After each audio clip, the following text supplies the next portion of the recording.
Hi, it's me again with Corel Draw Tips and Tricks, and I kind of missed the bus on the last video. He wants to get rid of all the colors. He just wants what he's calling the background. To me, this is the background, and this is the foreground. But luckily, when I traced it, all that stayed together.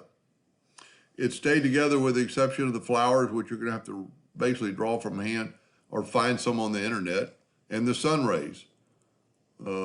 Because it's broken together and we've got our nudge factor, we can just nudge this stuff over and put it into our new picture. And that way you've gotten rid of all this other colors, and you could redraw these sun rays. And if I happen to get a wrong color, I'll show you when we move over there. Like right there, it might have been a wrong color because the black did not move and that did not move. I'm not doing a really good job. Normally I would probably zoom in, and some of these aren't black, I can tell. But all I'm doing is keeping one hand on the right mouse button and the other hand on there. And then look at it, and I can see that, we ended up getting some greens, so just delete them.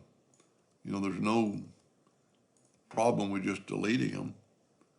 And then some of these aren't true black, but just select it all and turn them black. Make them all black. Now, as far as the mountains, this is pretty easy. I would start off with the shape tool and not use the smoothing tool, and I would delete all these inner nodes on this line, keeping this one, and let's delete one more. And then let's see what this looks like up top. See, there's like 3 nodes there. I would maybe bring that node there and delete that one. Then select that node, hold down the shift key and select that node, right click and turn them into a line. That gave you a good clean line. Select that one, hold down the shift, select that one, right click and turn it into a line. Now, with this mountain, I would strongly just use the smoothing tool, and you could use quite a bit bigger than I've got right there, and you could always just scale up a little bit. You don't want to make it too big, but sometimes the bigger the better as far as smoothing stuff out. But just kind of go over it at the same speed. It's a mountain, it doesn't have to be perfect.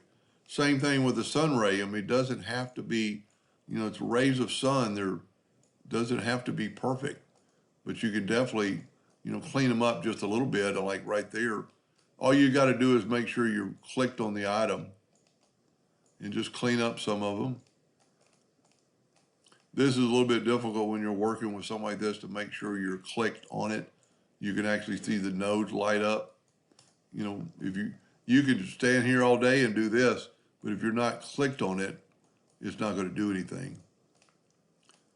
And you could make your shape of your smoother, bigger, or littler. But this would be very easy to do. Now, the book probably needs the most detailed work done, cleanup, but I'd use the smoothing tool on that, click on it, and just smooth them out. Now, if you go too big with the smoothing tool, you might interrupt some of the other lines that you don't notice. And, this is about as big as you'd want to get, and just kind of smooth some things out. And you actually can go over it pretty fast where it won't affect too much. But then you're going to have to either draw the flowers or find something close to that off the internet. That would be an easy, very easy draw, because I think they're going to be pretty small in the picture. Just take take this 3-point curve line and just go there and make a curve and make it, whatever thickness line you want. And let me move this out of the way so we can see it when we get there. That'd be pretty good. Call that good. Draw some leaves and some petals. Maybe make that have a little bit more curve on it. You could add a node right there and just kind of curve it like the flower was. And really, once you have one, you can mirror them and copy them and make one small and one big. And, the same thing. And then once you get it done, just nudge it over to your drawing, and that's where it's going to be. Anyway, I hope that helped them a little bit. Thank you for watching.